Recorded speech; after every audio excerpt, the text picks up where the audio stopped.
Kung maglalakwatsa nga tayo, syempre hindi pwedeng mawawala yung food trip. Dahil food is life, andito nga kami ngayon sa FMA Biryani King. Located nga ito sa gilid ng Dragon 8 Mall and malapit siya doon sa Tutuban Parking. Authentic Arabic foods nga yung binibenta nila dito at pwede nyong i-pause for the prices. Yung mga bestseller nga nila, in-order namin dito ni Sir Amo. And after nga namin umorder, pupunta kami doon sa may pick-up area nila. Binigay nga lang namin tong receipt and then uupo ka na at sila na yung magdadala sa table. Madami din pala sila dito ang ino-offer na drinks. At dito naman sa side na to, pwede ka magpa-picture kung gusto mo. Hapon nga nung pumunta kami dito kaya halos konti lang yung mga tao.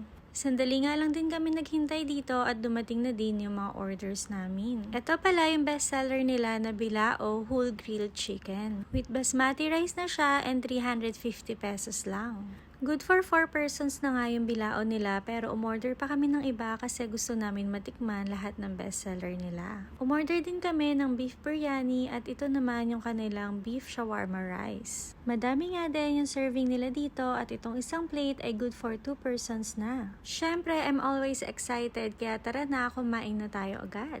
Masarap nga and talagang authentic itong kanilang bilao grilled chicken kaya worth the price. After nga nyan, wala na kaming gagawin dito sa Divisoria kaya uuwi na rin kami agad. At kapag nga kasama mo tong dalawang Kardashians ay hindi ka talaga makakaikot dahil sobrang aarte niyan, char. Kahit nga gusto ko pang lumibot dito sa Divisoria ay hindi na pwede. Siguro next time na lang kapag kaming dalawa na lang ni Sir Amo. Kung meron nga kayong share na worth it puntahan dito sa Divisoria, i-comment nyo naman para mapuntahan din namin. Ayun lang muna mga pretties. Bye!